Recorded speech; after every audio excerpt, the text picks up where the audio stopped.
I think what happens sometimes in this town is that we have multiple news cycles in one day, and big events can sort of get lost in all the things that are happening in the news of the day.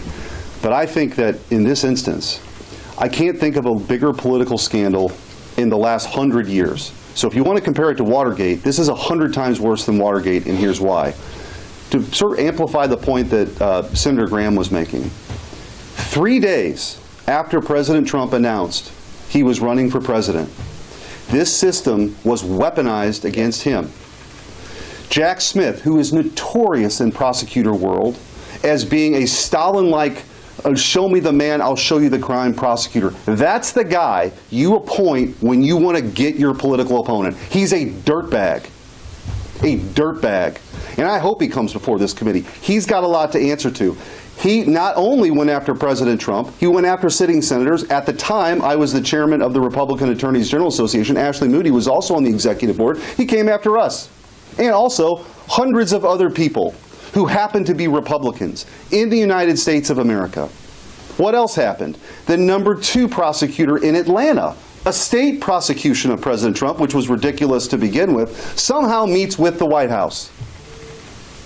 The #3 person at the Department of Justice leaves the #3 job at the Department of Justice to go work for Alvin Bragg, a state prosecutor. Why is that? This was an effort to go after political opponents in America like we have never seen before. It can never happen again. And let me pull a couple people out outside of Jack Smith. Judge Boasberg. Judge Boasberg gave a speech about how he was going to thwart the Trump agenda before he got those cases. He was not the assignment judge. The D.C. courts have a daily assignment judge. He wasn't the assignment judge. He's on vacation. Somehow gets these cases at 1 in the morning. Was he tipped off? Did somebody tell him these cases against President Trump and his agenda now were coming? I don't know. We should find that out.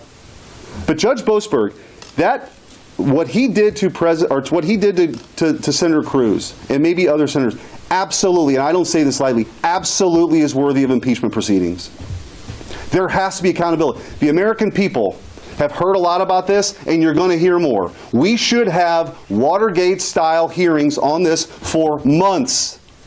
If we're ever going to root this out, we have to be serious about it, and consequences have to follow. Resignations, firings, criminal prosecutions. You simply can't, in this country, use the justice system to throw people in jail because they have a red jersey on or a blue jersey on. It's completely unacceptable, but they never forgave President Trump for coming down the escalator in the first place. That's what this whole thing is about. And they can't actually believe they're in the position now that the American people sent him back. And if he didn't win, not just did he run, if he wouldn't have won, we would never know any of this stuff. Absolutely. It's just the mere fact that he won, delivered a historic political comeback nobody alive today has ever seen. Is this an issue? So we have to actually do something about it, or it will happen again. I want to thank Chairman Grassley for his leadership, only because of the respect that he has with whistleblowers and his dogged determination and that of Senator Johnson are we even here today. And there's a lot more to come. This is just what we know right now. There's a lot more that's going to come.